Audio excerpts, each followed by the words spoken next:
Hari ini kita berada di Pavilion Damansara Heights. Kita dapat jemputan daripada Tinko dan Ecovex. Katanya ada produk baru. Jom kita tengok. Untuk produk ni diberi nama Ecovex T50 Pro Omni.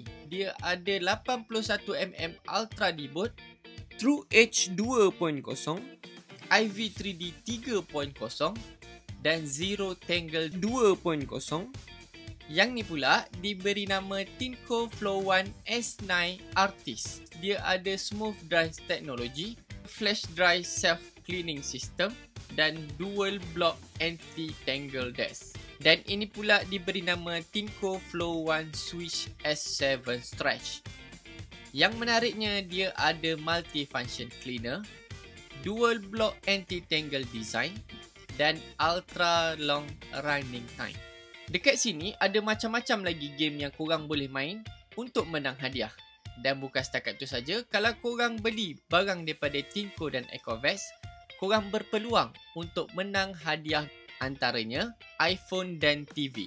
Event ni sampai 9 Mac sahaja, jadi jom ramai kita datang ke Pavilion Damansara Heights Center Court di level 2. Jom!